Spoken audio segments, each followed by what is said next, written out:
Hello everyone, welcome back to a new video. इस video में Bajaj twins के बारे में डिस्कस करूंगा। Basically Bajaj finance and Bajaj housing finance corporation जो है, और उनके जो अपडेट्स आए हैं रिसेंटली उनके बारे में मैं डिस्कस करूंगा और देखूंगा कि अपडेट्स कैसे हैं इन terms of the guidance that company gives and in terms of valuation. Also हम देखेंगे कि जो पीयर ग्रुप कंपनीज हैं इनकी वो कैसे ग्रो कर रही हैं and then how their update has been in comparison to them, और या फिर वो किस पास में भी है, जो पास क्वार्टर के रिजल्ट्स हैं उसके बेसिस पे भी हम एक बार कंपेयर करके देखेंगे। And why I think both the companies are a mediocre bet. अगर किसी को शेयर मार्केट में अगर इन्वेस्ट कर रहा है, उसको अच्छे रिटर्न्स चाहिए, तो उसके पर्सपेक्टिव से क्यों इतनी अच्छी डील्स नहीं बनती हैं दोनों कंपनीज में अगर हम इन्वेस्ट कर रहे हैं तो सबसे पहले बजाज हाउसिंग फाइनेंस के बारे में देखते हैं। तो कंपनी का AUM अगर हम देखें तो 23% से ग्रो किया है कंपनी का AUM।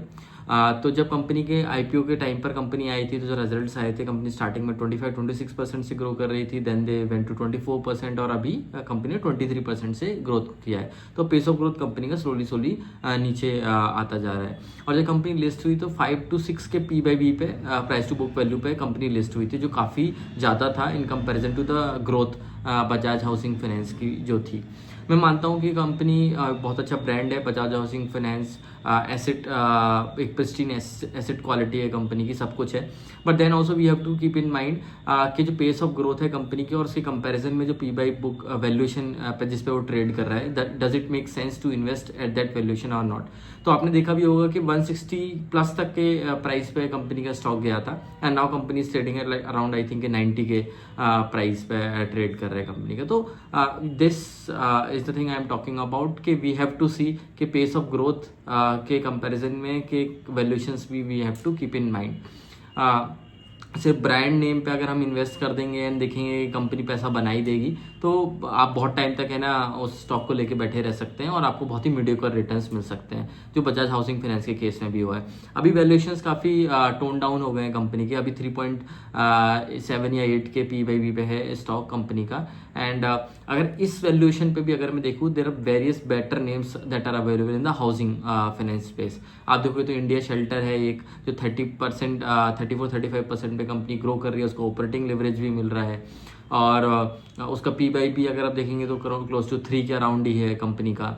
सिमिलरली आपके पास होम फर्स्ट फाइनेंस भी है जो 30% के अराउंड ग्रो कर रहा है, और है ना उसका भी है ना P/B देखेंगे तो इस बजाज हाउसिंग फाइनेंस से थोड़ा पार ही है या कम ही है। तो इधर वेरियस बेटर डील्स अवेलेबल जो सेम पीयर ग्रुप में है, तो it becomes more difficult for the company to make money if they are not in the top player in terms of growth as well, और pace of growth भी कम होती जा रही है कंपनी की।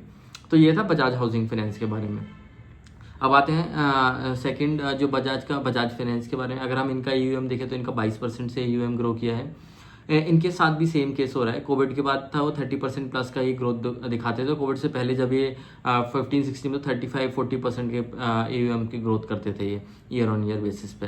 तो अभी देखें तो पेस ऑफ ग्रोथ इनका भी कम होता जा रहा है, साइज बड़ा हो गया है। Definitely it is difficult to grow at a very high pace at such a big book size. Similarly for the Bajaj housing finance also उसके लिए भी डिफिकल्ट है, क्योंकि 1 लाख प्लस करोड़ का AUM है बजाज हाउसिंग फाइनेंस का, और इनका तो 4-5 लाख करोड़ का बुक हो चुका है अभी तक। तो अगर बजाज फाइनेंस का अगर हम देखें तो अभी जो मैनेजमेंट गाइडेंस दे रहा था 24-26% का दे रहा था, पर AUM उससे भी 22% का आया है। तो ये एक है ना गाइडेंस जो कंपनी का था उसके लोअर साइड पे ही कंपनी जा रही है, उससे कम ही कर रही है। 22% का ग्रोथ किया है कंपनी ने। तो ये है बजाज फाइनेंस के बारे में। P/B अगर हम प्राइस टू बुक देखें तो अभी कंपनी 6 के अराउंड ट्रेड कर रही है। तो अगर हम ग्रोथ देखें और कंपनी का वैल्यूएशन देखें तो अगेन वही सेम सिचुएशन निकल के आती है कि कंपनी बहुत ही हाई वैल्यूएशन पर है in comparison to the growth that company is showcasing. और हम लास्ट ईयर का भी देखें तो कंपनी का जो एसेट क्वालिटी फ्रंट पे था या जो ऑपेक्स था, वो सारी चीज़ें थी, उसकी वजह से जो बॉटम लाइन की ग्रोथ हो रही थी वो टॉप लाइन से भी कम थी। तो ऑपरेटिंग लिवरेज भी अवेलेबल नहीं था बजाज फाइनेंस के लिए। तो उस केस में तो और डिफिकल्ट बन जाता है बैंक के लिए ग्रोथ शोकेस करना है इन टर्म्स ऑफ स्टॉक प्राइस भी अगर हम देखें तो। और अगर हम देखें तो बजाज फाइनेंस ने पिछले 4 साल में आई थिंक कुछ 18 से 20% का ही है ना ग्रोथ शोकेस किया है। तो that's why I am saying कि it becomes more and more difficult to make money in stock जो इतने हाई वैल्यूएशन पर ट्रेड कर रहा है और ग्रोथ उसका बहुत ही नॉर्मल एवरेज काइंड है।